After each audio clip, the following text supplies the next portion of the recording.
I always thought of him as like, I just thought of him as like a natural stand-up. He just had a mastery of policy and the goings on inside of obscure countries politically that All right, let's I haven't pause this seen. for a It's second. unparalleled.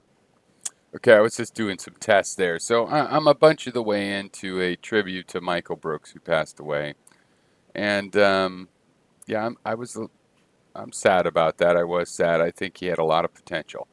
And this is by Creationist Cat. So the purpose of this Illusions Exist 58 is to get people into live discussion, and that right now is on the Discord platform. Now, I don't want to be broadcasting, I don't think, any of the Discord channels I found. But Discord is a chat app or like a Skype or whatever. It was pretty sure it originally marketed and kind of still marketed to gamers, so you could talk to other people playing games. But you can do all the stuff. There's a professional product called Slack that it's quite alike. Um, there's text chat, and then also you click on it and voice chat. You can share your screen.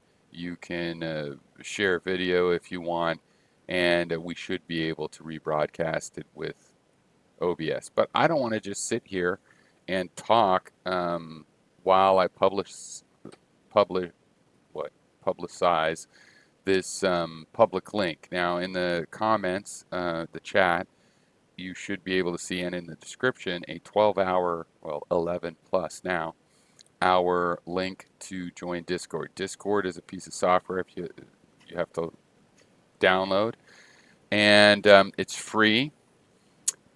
Please consider it a public platform. It is provided for free, and basically, you know, they're collecting data on the gaming community and whatnot. So you should stand behind what you publish here.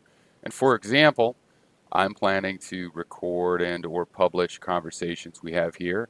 So everything you contribute, image or anything that you contribute to text, is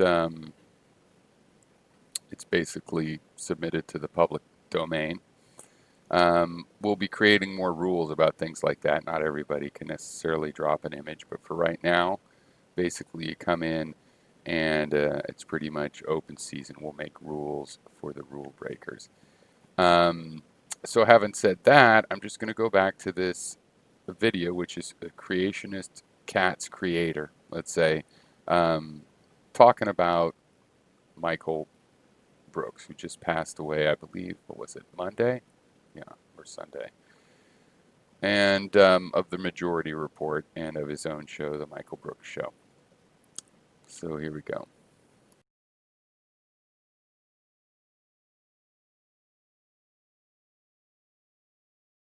There is no democracy. There is no functioning citizenship. There is no basic humanity while there is hunger. Let's look at how Lula achieved, and he did, of course, until the coup of Dilma Rousseff and the reversals. But he took, when he was president, Brazil out of hunger through the Zero Hunger program. It was launched in 2003. It was massively successful in its operation, and around 40% of Brazilian communities. Now, anybody curious, this flashing light above my head, this is because of the time of day. It's 6:38 here locally, and at this time of day, for a long time, that's the light reflecting off of the pond in what I consider the front of the house.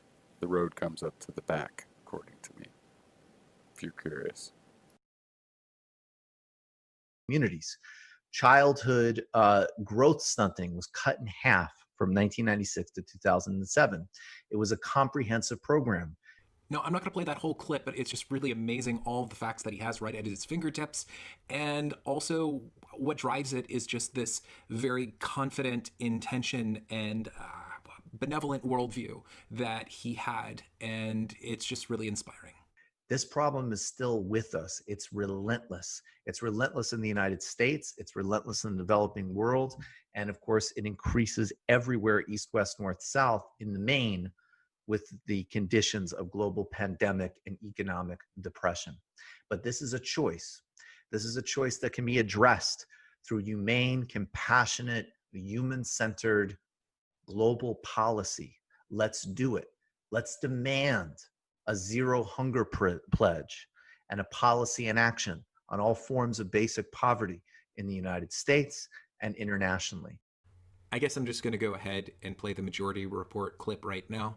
Calling from a 917 area code. Who's this? Hi, is this me? It is you. Okay. First of all, I feel very fortunate to get through. Sam, this is Vadim from temporarily Florida. I'm a creationist cat guy. Hey Vadim, how are you? I'm well, like you guys. I'm really broken up, and I just wanted to call and relate my experiences with him because you guys, I was fortunate enough. For those who don't know, I only bring this up because it's pertinent to what I'm about to say. I run a moderately successful YouTube channel, and you guys were awesome enough to play a video that Creationist Cat did with David Rubin and Marianne Williamson. And there are these sort of superficial benchmarks that people kind of deem as success on YouTube or other types of content creation, like things like getting a certain number of subs or certain number of views. But for me, over the years, really the most special moments, the most rewarding moments have always been when people that I truly admire, that I know that they find my work and I find out that they really appreciate it. And both you and Michael, to me, are not just really astute political commentators. You're also, or gosh, I hate saying this, we're an amazing comedy duo. And last night, I rewatched you guys watching that video several times just to hear his laugh, his infectious laugh, and knowing that I made that man cackle rather hard was just such an amazingly gratifying thing. I mean, honestly, things like that are the most special things of doing it is that I do. And also, I'll mention this. There was a debate. I don't know if you even remember it. There was a debate of the nominees, and you guys were doing CC impressions. So I'm also incredibly honored that even if it's for like 5 seconds, that Creationist Cat is among his roster of incredible impressions. And yeah, I don't know how much else I have to say that others haven't said. He totally broadened my perspective on a whole number of issues. And I guess the last thing I'll say is that he was supposed to be in a CC video. I'm a relative nobody compared to a lot of people. And I just know it's not just me. I know so many content creators. We were all DMing on Twitter last night and kind of talking about how heartbroken we were. And there's so many people that he would just be so giving with and would help out and really just wanted to see lefty content creators succeed. And even though that I never spoke with him, he just, even in just DMs and emails alone, he just came across like such a warm person, and he was so down to do CC. He was so interested in it, and I'm honored by that. And my heart goes out to you guys, just big time. I know it's much harder for you, and what I am kicking myself that we didn't get to do that thing, but at the same time, his loss just pales in comparison to what we didn't get to do. But yeah, just thanks so much for taking my call. I feel really honored and fortunate that you gave me some time to speak about him. And appreciate the call, man. I guess you really did I'm gonna go. find your work funny. Appreciate it. Thank you. Yeah, thanks so much. Bye. I do remember when we fell into the impersonating the Creationist Cat. So I had a lot of people on Twitter and comments on YouTube and DMs and stuff like that asking me to make. Would you stop rustling that bag? It's very rude. Asking me to make a video. Okay.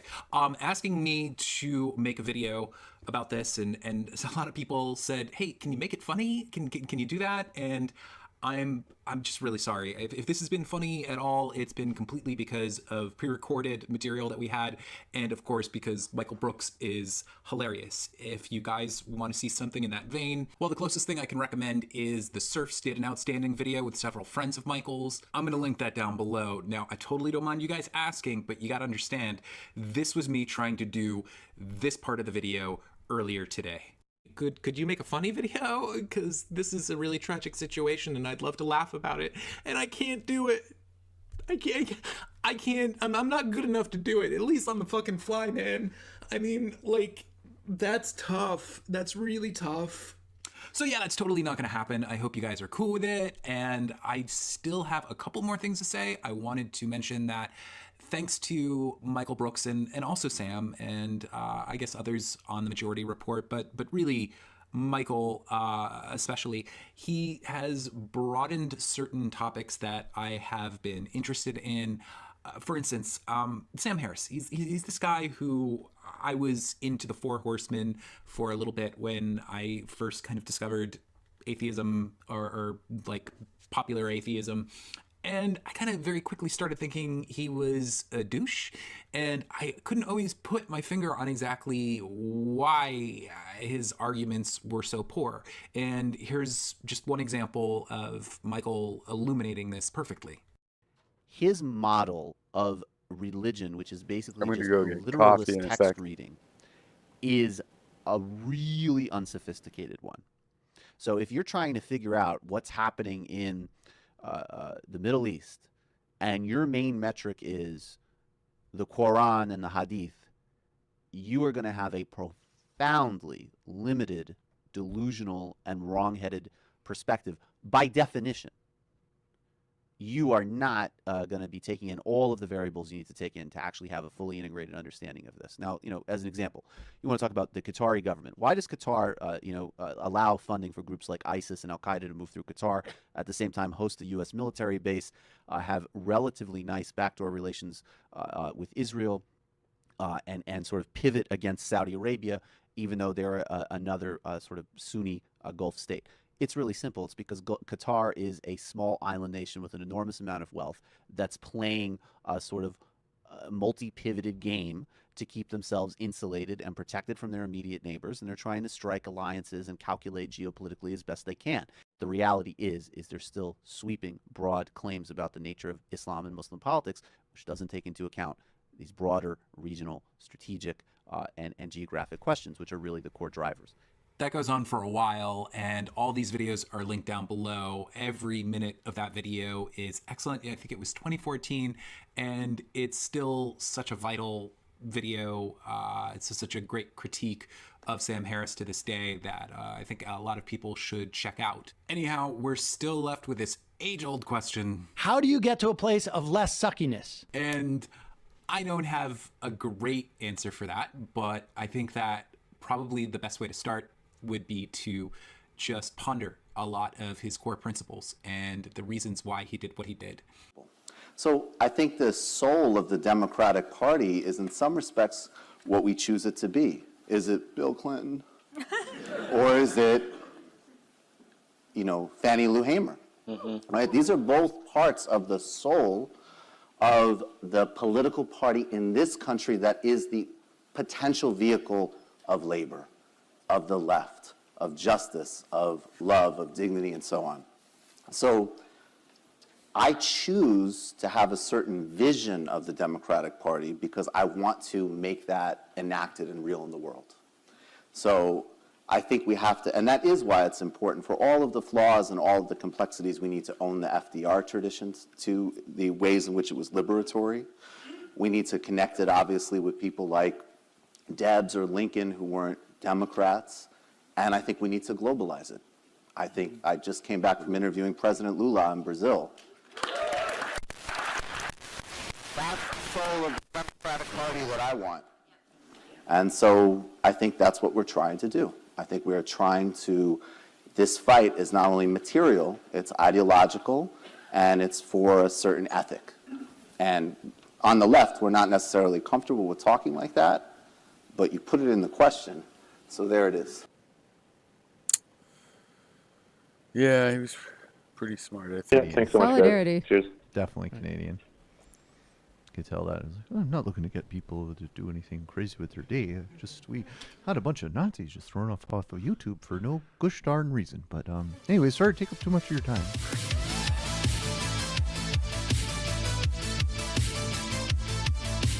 When we first got shut down on YouTube, one of the first people to reach out to us was the Antifada. And they reached out to me on Twitter asking how they could help, and they connected us with the Majority Report, who put us on the Majority Report, of course, and had Sam Cedar and Michael Brooks spread our story, which really got it out there, which helped a lot of people talking and making noise to YouTube, which, if you didn't know, when we got shut down, it was one of the few times I've ever had YouTube actually apologize. Like, we got an actual apology from YouTube when they shut our channel down because it was false flagged by what I assume are, alt-righters, 4chaners who were upset what we were doing when we made videos about Joe Rogan and PewDiePie and stuff like that. And so we got our channel shut down. We got it brought back to life thanks to Sam and Michael and everyone who's involved. And then Michael actually reached out to me, and that's where we started talking. He would talk to us. I have no idea how Sam did 4 hours of this. Jesus Christ, I can't even do 2 minutes. Anyways, so Michael would talk to me. He talked to me on Skype, and he is, or was, I should say, one of the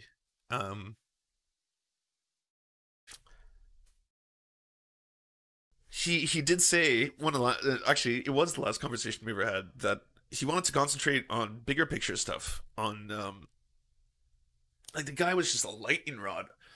He knew so much about geopolitics. He didn't care about a lot of the petty shit. And yeah, he was the funniest dude. But he was way more concerned about making the world a better place.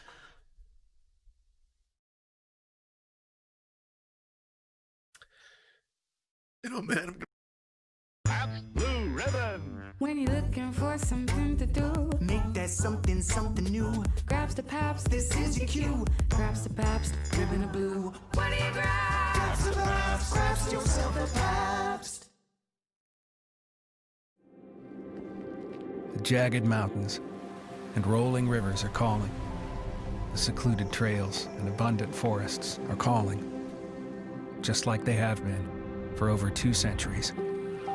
Now it's time to revisit and reconnect with the places we call home by returning to favorite spots, discovering new ones, and exploring everything that has made Maine uniquely Maine.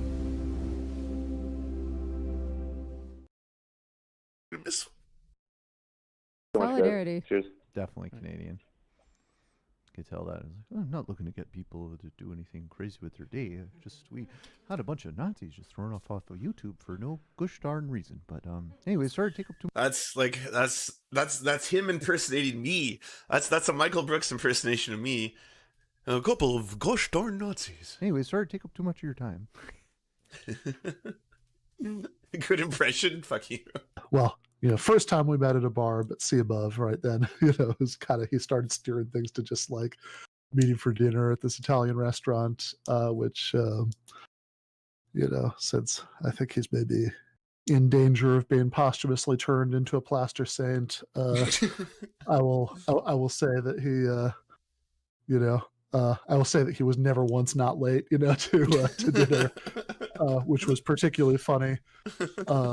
When I started staying over at his place, his and his girlfriend's place, because at which point I realized that the Italian restaurant that we'd been meeting at for like a year was literally next door to his building.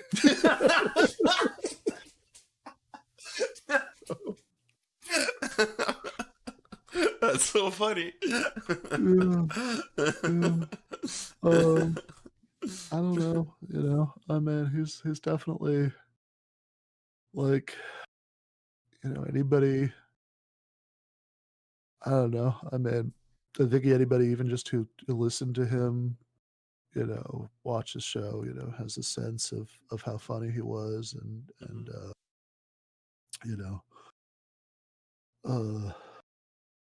you know, I've been friends with some stand-up comedians, but you know, he's definitely the funniest person I ever knew. And you know, and just that kind of charisma that, you know, like, you know, like when he thought something was funny, it was the best thing ever, you know. But Yeah. and you know, I don't know, it was just definitely one of the hardest working and the most, you know, just intellectually curious, you know, people that I ever knew. And you know, I don't know, it's just it's like, you know, I mean, like, you know, literally you know, the day before, you know, the night before I died, I had, you know, I was thinking about calling him because, you know, there were two articles that we were planning to co-write, and you know, which we'd done many times in the past, but but you know, there were two in the hopper, and he, you know, and so, you know, I've been thinking about calling him to like bug him about scheduling a writing session, and then I thought, you know, whatever, you know, it's getting late. Let's do it tomorrow. So, you know, I mean, he's just somebody who, you know, if you knew him, you know, like he always had his hand in 100 different pots, and he always had some kind of scheme going for, you know, 200 more. And the thing that I think a lot of people don't know is usually to help people. Like, this is Yeah, not just schemes as in, like, you know, he had 1,000 projects he wanted to work on, but like he had 1,000 people he was also always trying to help, you know. yeah, always, yeah. Yeah, I talked to,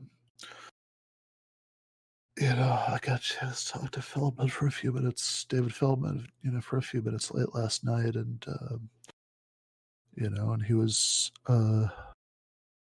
telling me about, you know, before the first time, you know, Feldman had me on his show, you know, how hard Michael was, you know, pushing for him to have me on.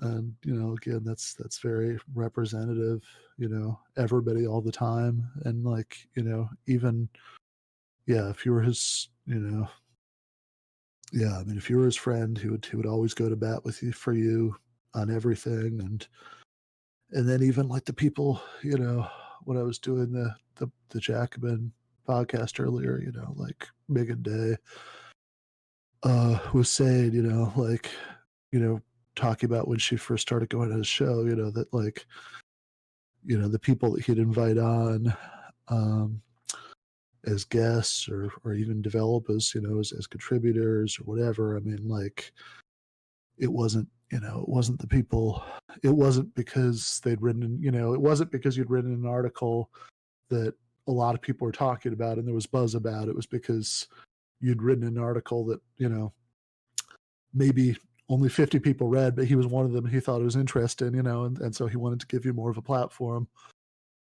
you know, to talk about it because he thought it, you know, made a contribution. And, you know, I mean, like, it was kind of the same thing even with, you know, with publishing, you know, against the web with Zero Books, you know, which is not exactly a large press. And, you know, but Doug Lane, you know, told me, I remember that, you know, he didn't get in touch with him about the idea. Please join me in welcoming Michael Brooks to Laughter. Hi. So let's watch this. Hopefully It's I really won't good get to be here. Can everybody hear me without a mic? DMCA's. I've only seen this in the movies, but I feel like I'm gonna like lean on the Haven't seen board this. and get the chalk all over my jacket. Does that actually? I just happen, need something. Spencer? All right, so I'm okay. I just need something to play. I'm not going to just sit here and dialogue and broadcast the dialogue. I mean the monologues. I mean, I might. I'm not promising I won't. I'm just over that. That's why I want to have dialogue. So this is an advertisement. Look in the description. If I'm wrong and for some reason the Discord invite isn't in there, tell me in chat. I also put it in chat. Meanwhile, I'm seeing what people are saying about Michael Brooks because I wanted to catch up with this. I'm really happy a lot of people are remembering him. I've been watching the Majority Report since before the current Majority Report, back when it was Janine Garofalo on Air America.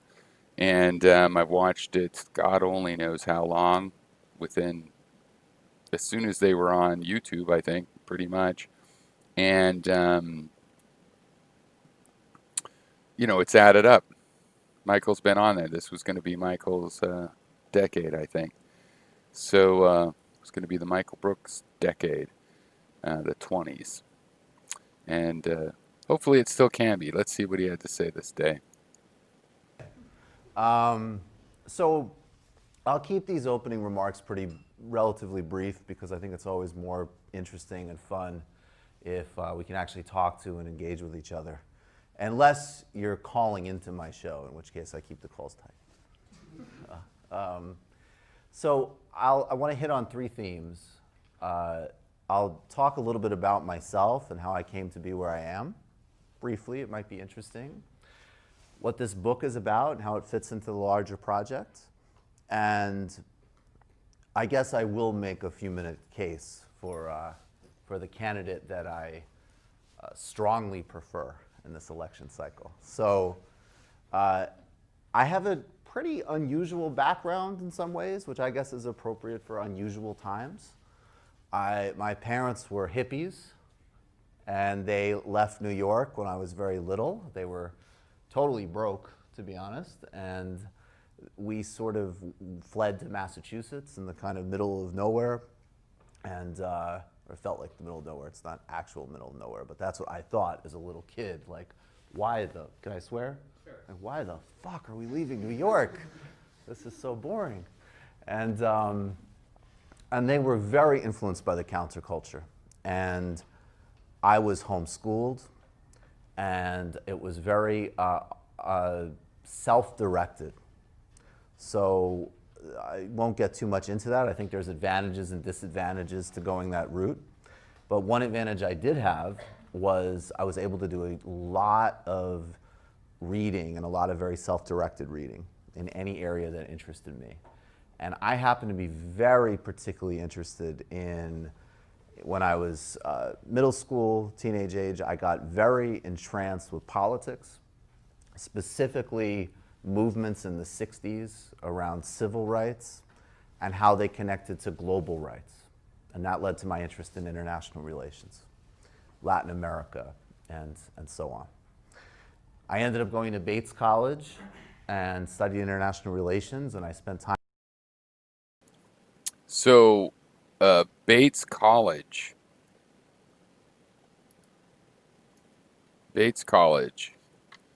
is in Maine. That's why I paused it to mention Bates College is in Lewiston, Maine, where I was going to move to Lewiston. There's lots of interesting things people say about Lewiston and whatnot. But I ended up moving more down east and then near my wife's family. But Bates College, ranked 20th of liberal arts colleges in the United States, if I recall correctly. Tied with, I think, Colby, which is over here in Waterville, near where I live. So, important pop-up for you guys. Meaning not really, but okay, here we go. Time in the Middle East and studied in Turkey and studied the relationship between the European Union and Turkey. And then I worked in brand strategy and taught meditation for a minute to try to make my parents happy. And was unemployed because this was after 2008 financial crash. And I ended up getting a job as a producer on a show called The Majority Report, which when I started, I thought honestly I would do for a year and then I would bag it and go to graduate school. And then I started subbing on the show and hosting. And I realized this is what I'd like to do.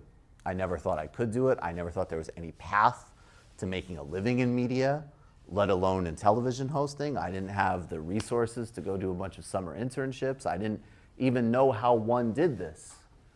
You know, I'd look at like Chris Matthews on TV and I'd be like, where did this come from?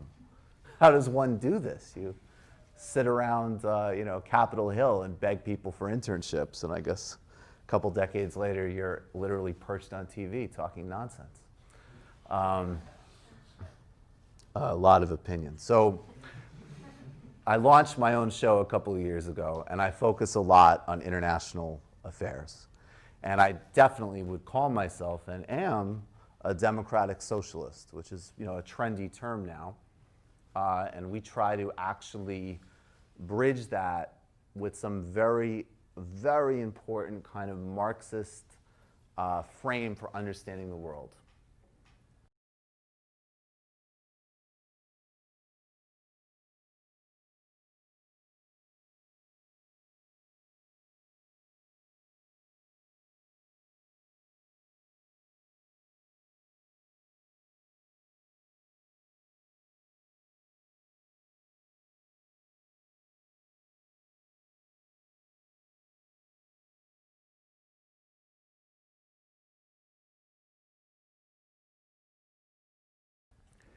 It's an interesting dynamic. Sorry, you guys, I'm still testing some things. So, yeah, there was something else I wanted to test with Discord. If somebody else shares their screen, if we can hear the audio. That's right, I got to remember that. I got to try to get DasSpook in here.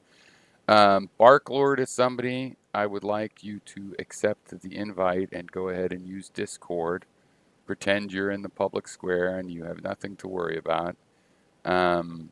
It's a legit piece of software, and there's a bunch of other people, many people who Gary could try. Probably that'll be a way I can figure out how all the administrative functions work. Yeah, Colby's number 11 actually now, and Bates is number 21. Okay.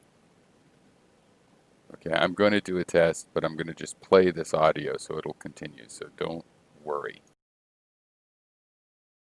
Dynamic, because I think these ideas are really important and the moment is super opportune, and at the same time I also, like, I want us to be what we call sometimes the pre-mainstream, right? Like, I don't want to be in the margins. I want us to win. I think we have the best program. So I'm not interested in being on the outside protesting. That's important. But I want us to actually implement. And I want us to communicate with as broad a variety of people as possible. If you do online politics, especially a couple of years ago, you all of a sudden encountered this group of twerps. I guess, hey, wait, does the civility principle not apply to the speaker? I'm just kidding. I love everybody. But I don't like everybody, but I try to love everybody, right? And they called themselves the intellectual dark web, this group of twerps. And what I noticed was that, one, it was a lot of hiding of the ball. Most of these things were just traditional conservative or, and I want to be really clear. When I say conservative, guys, I don't just mean Republican. I mean conservative. How many people are familiar with the New Republic in the 1990s? Not today. 1990s, 1980s New Republic? No reason you should be. That means you guys are all having great college lives, and I encourage that. But in the 1990s, the New Republic, and the 1980s, they used to say it was considered to be somewhat liberal, but the line that they would say was that it was even the New Republic was the joke. And that was because they always would find a way to either support Reagan administration foreign policy or demonize African Americans or wage a war on poor people. But it was always, I mean, look, we're not one of these conservatives. We're not like that. We're enlightened liberals. Here's why we have to do what all the conservatives want. And so the IDW struck me as very much in that vein.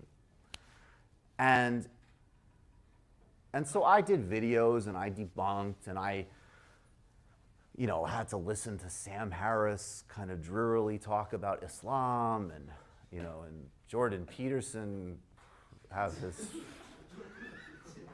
yeah. For a guy who talks a lot about like traditional gender roles and whatnot, why does he sound like a 50s housewife? I mean, we're here, you know, in Brooklyn being like, Yeah, we're socialists who support transgender rights, but we're not crying every 2 seconds. So this is a little trying to present what happens on the show.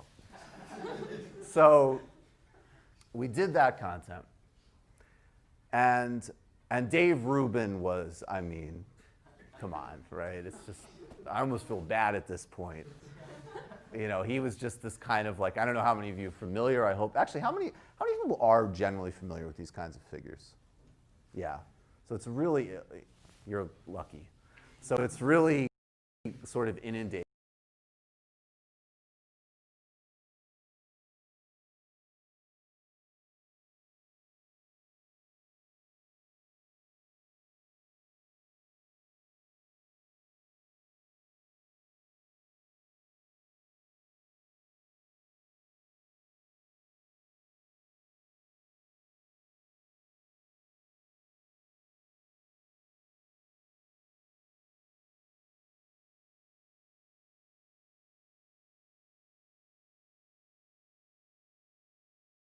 In this environment.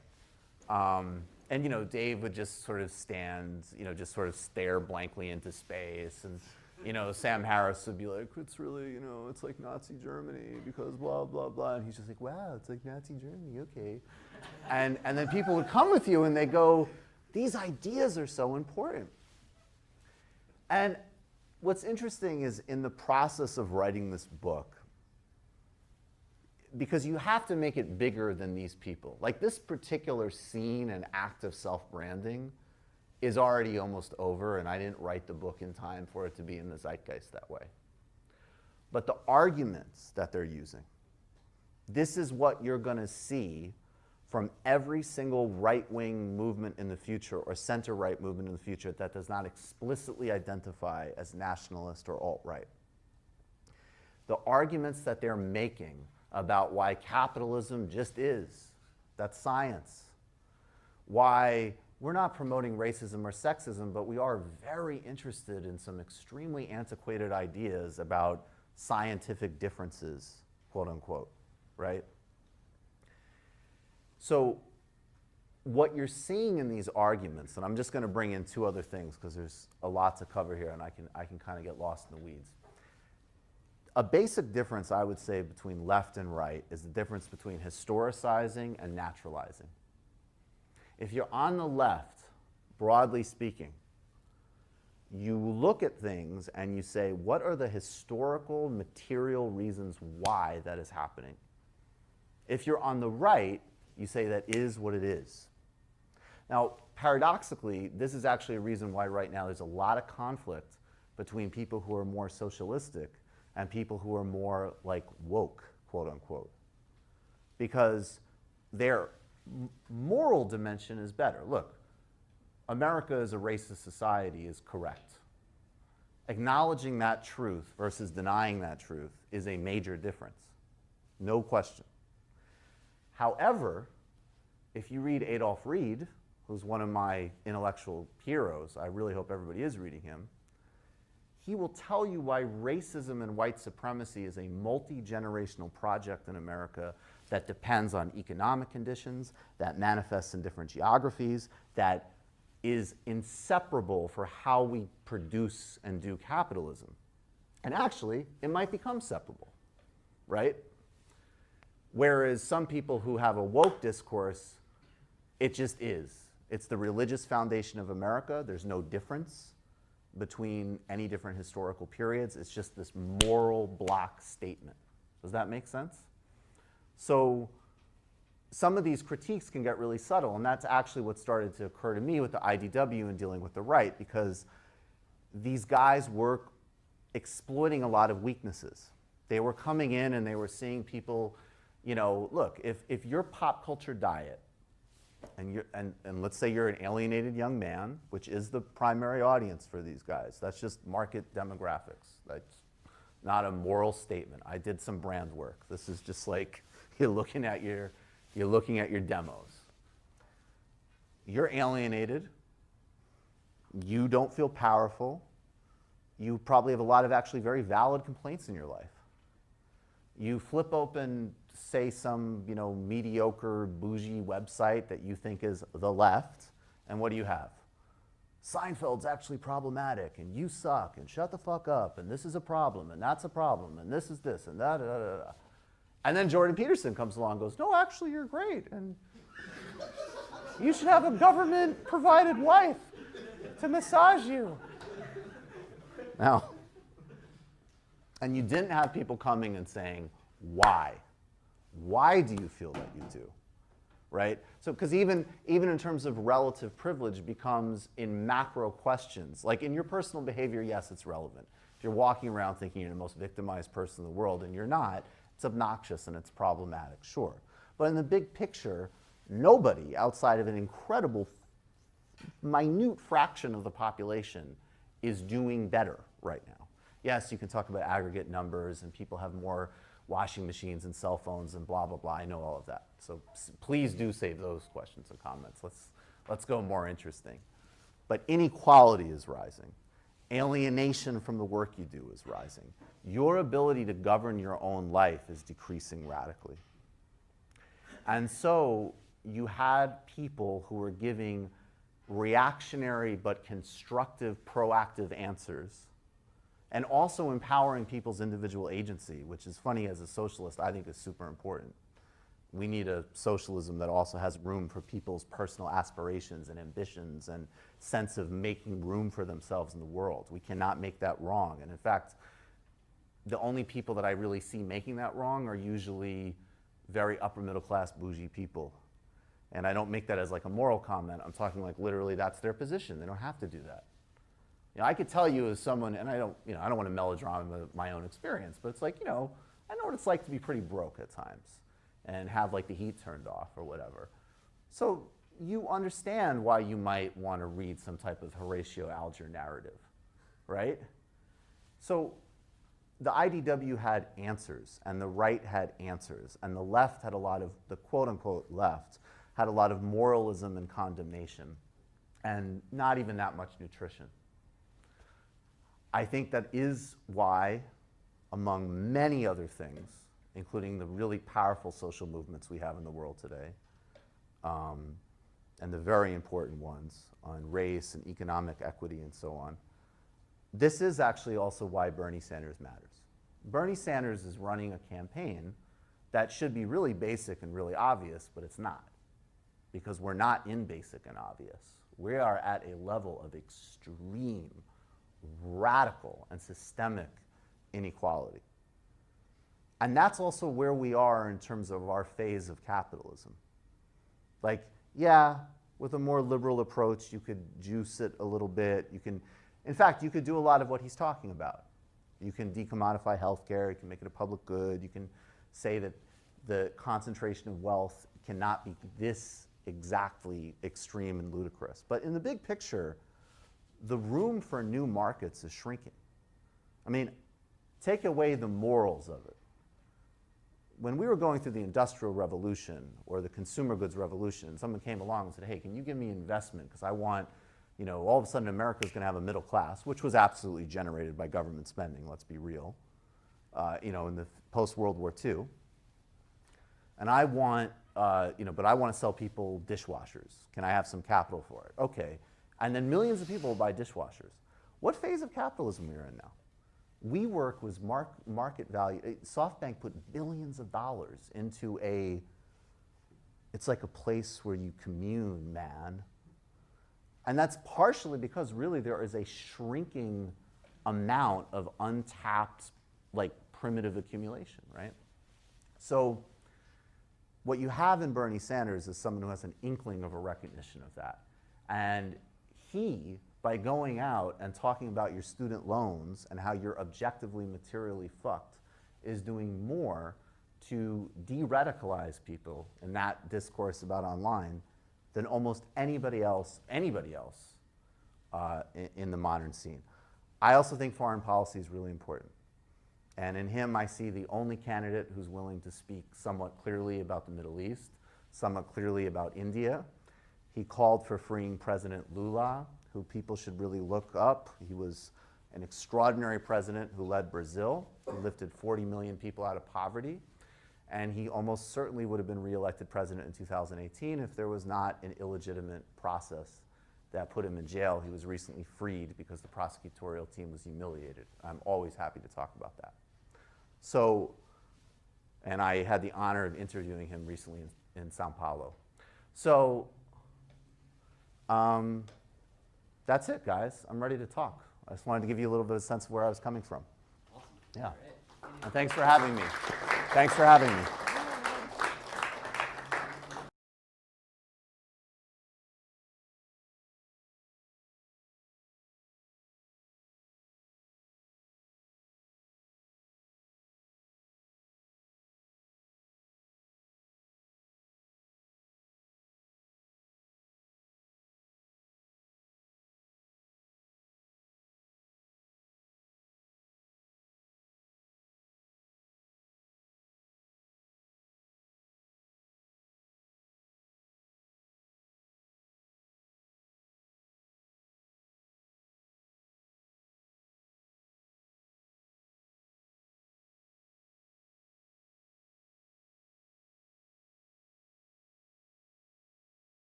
Okay, what did I miss? Sorry. So I missed a little bit there because it is a beautiful day here. My wife came and took me away a little bit, so I missed the end of his talk, which I'm sorry about. I do think I'm that there is probably a path going to to 270 close with this Bernie. up Having pretty said that, soon. my concern I is would love if retaking the people come into legislature Discord because and we have a Bernie discussion, but Sanders won't be barring able to that, that's the accomplish purpose. anything if we lose the House. As many moderate I might try House again members in the later suburbs. tonight. I used to live in Orange County, Let's California. see. We flipped all 7 What of those seats from is Republican to Democrat. Right. I find the it length doubtful of that we'd be able to this? keep those seats with Bernie Sanders on top of the ticket. And also, I believe we have a chance to retake the Senate. Oh, I think it's gonna be way 47 harder minutes. for Mark Kelly in Arizona That's pretty to good. win when he's running under the ticket. Okay, of I don't Bernie want to Sanders. really. I don't really want to listen to that. So let's go back to. Oh wait. That's funny that Jimmy Dore comes up.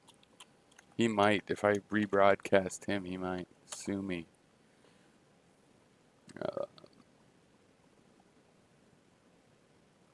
Zero Books, don't know who that is. I don't know who most of these are. He did just come out with a book, so we're seeing.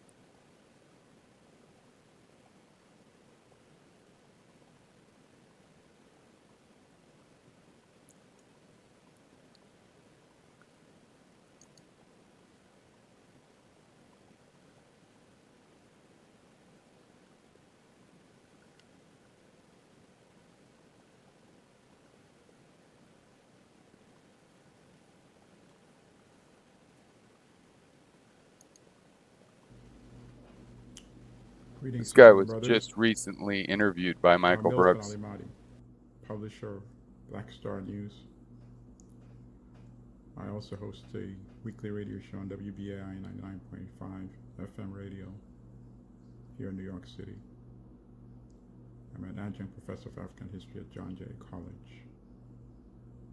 And I'm a host of a newly... I can't do anything about the audio. You're going to have to turn up your audio. It's all maxed out. African History Club. Today is July the 21st, 2020.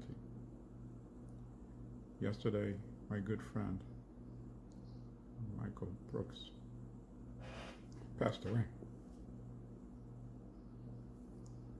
I want to read a tribute which I published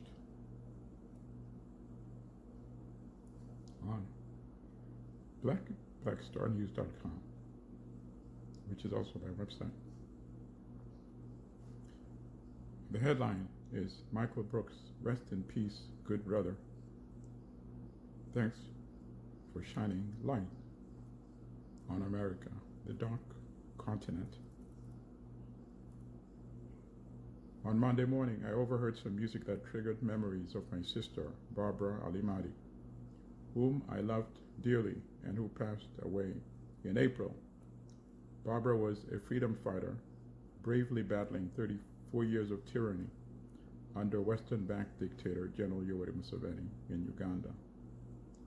I thought of how Barbara, trained as an engineer, had evolved as a leader and student of political economy. I had no doubt in my mind that she could have one day become an excellent leader in Uganda. Barbara was so brilliant that she and I often spoke about how she should sometimes remain in the shadows so she wouldn't be undermined by envious colleagues in the liberation struggle. Then I also thought of how my friend and comrade Michael Brooks had also been impressed with Barbara. He'd mentioned how he'd love to have her on his popular show, The Michael Brooks Show, TMBS, where I'd been a guest on many occasions. Monday evening, I was boarding the subway train to return to the Bronx from Manhattan when I saw a posting on Facebook. So that's the thing about Michael that was definitely really good, is that he believed in interviewing people that were actually doing activism and making a change, which is usually on the local level, which means the person doesn't have a celebrity on their own that brings clout from the broad audience. They do have a celebrity among those in their struggle, however, and they end up being more genuine than, national or international level popularizers. And while the international popularizers definitely deserve support that they get, and they probably deserve more, activists working in particular areas need more exposure. And frankly, Sam Cedar deserves some credit for having the perspective of echoing people with solid messages, and tort conference interviews, and thus promoting people like Michael Brooks that believe in the same kind of thing. By someone expressing sadness on learning of the passing of Michael Brooks. It must be another Michael Brooks was my immediate thought. I quickly checked other media outlets, and sadly, it was the same Michael Brooks, my friend. I felt a weakness in my knees, the same feeling I had when I was informed of Barbara's passing. I didn't board the train, but exited the station and found a bench where I sat and wept. I was just interviewed by Michael Brooks on The Majority Report, which is another show he hosts, last Thursday. I've been on his popular TMBS on numerous occasions. We always had great conversations, sometimes about U.S. politics and socioeconomic problems, but mostly about Africa. I confess that I was initially wary, years ago, when Michael first invited me to appear on his show. We'd met when we were both guests on another news program. Frankly, I was tired of superficial conversations about African, quote, crisis points. Look at what these Africans are doing to themselves. I suspected that Michael's show would be much more informed. He'd already struck me by his intelligence and wit, but would probably focus on, quote, conflicts in Africa, which are merely symptoms of the broader malaise. Michael was persistent. Eventually, I accepted his invitation. I thank Michael for his determination. I'm glad I went on his show, and on many more after the first time. Michael and I discussed contemporary crises in Africa from a historical perspective. We critiqued Western imperialism, capital, and neo-colonialism. We discussed the NATO war on Libya and how it destabilized Northwest and Central Africa, and how the West ignored ethnic cleansing of melaninated Libyans in order to install a client regime. We discussed Kwame Nkrumah and his book, Neo-Colonialism, The Last Stage of Imperialism, We discussed Julius Nyerere, Patrice Lumumba, Nelson Mandela, Thomas Sankara, Amilcar Cabral, and many other revolutionary leaders. We discussed the ANC's betrayal of Steve Biko's vision for South Africa, and how the neo-colonial state has taken a firm grip on Africa.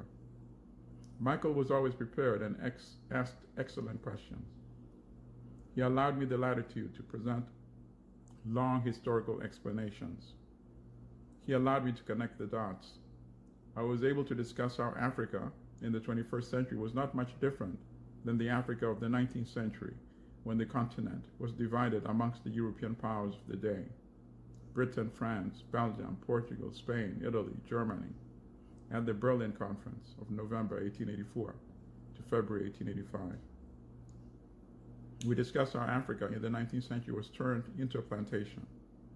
It was slavery light, that institution having been abolished in the New World.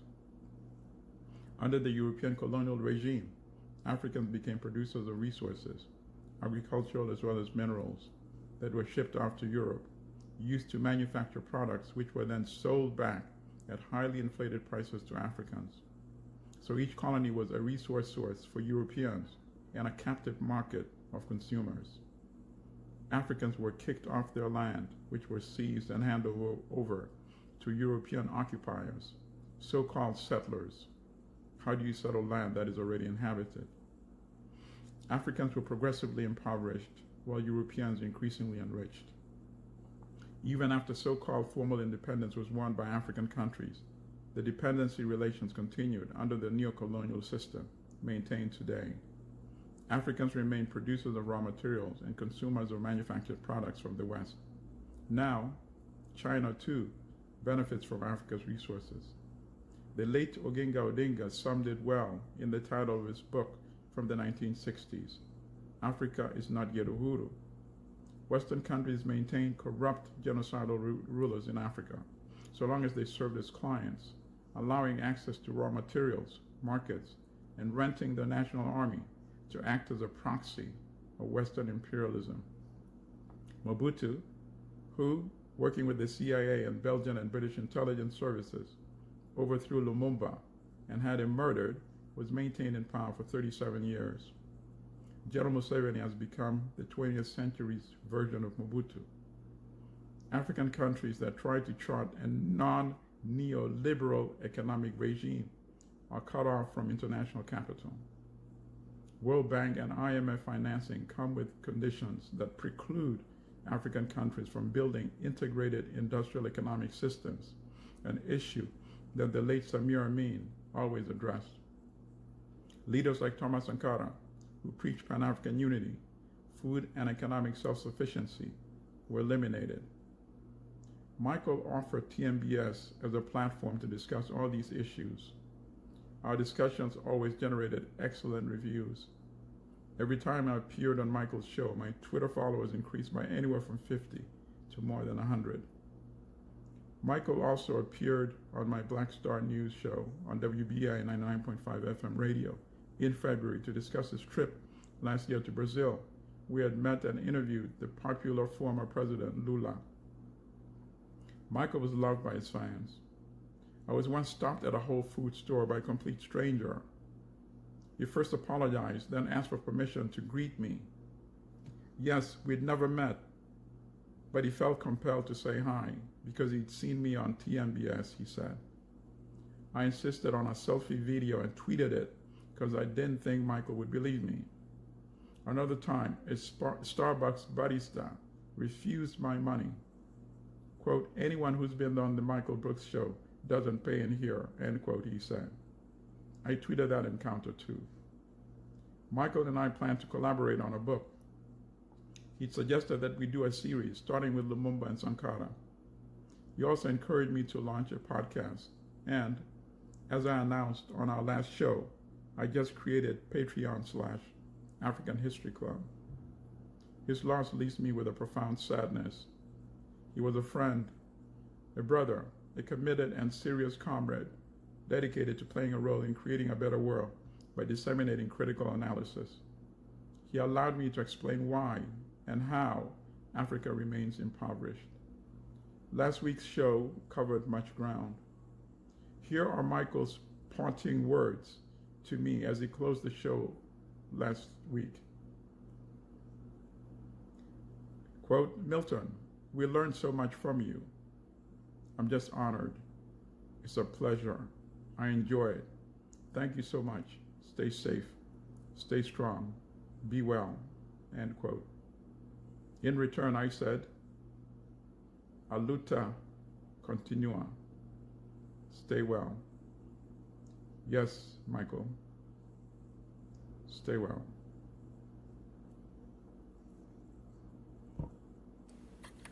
Wow, that was a good message. Glad I watched that. That was a great way to end it. So, main point of this, and I think I might do this, just streaming the kind of videos where people are not going to do copyright violation strikes, hopefully, because they're just spreading their message and maybe their brand or whatever. So that's been an hour. I think that's a good amount of time. There is a Discord invite link in the description, in the chat. Should show up in the chat replay. It's going to last for 12 hours from when I created it. So that's 10 plus hours now, right? Almost 11 hours. So I particularly want people that want to have live discussions. That's the purpose of this Discord. And we will broadcast some, but not necessarily all. And that I've realized that's what I need from this medium. YouTube isn't doing that ever since video replies were taken away. So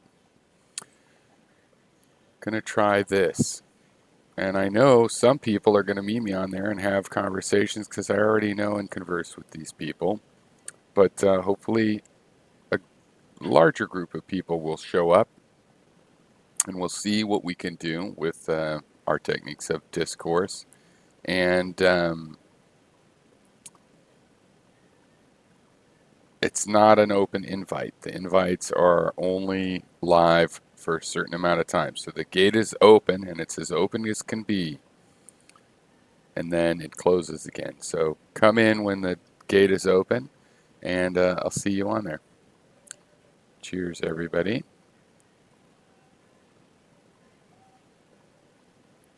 All right, J. Troy Doe. J. Troy Doe, join the Discord. Thank you very much. What do the kids say? Shout out to J. Troy Doe. All right, cheers, everybody, and have a good weekend. I might see you or not anytime. Don't know. Keep your eye open.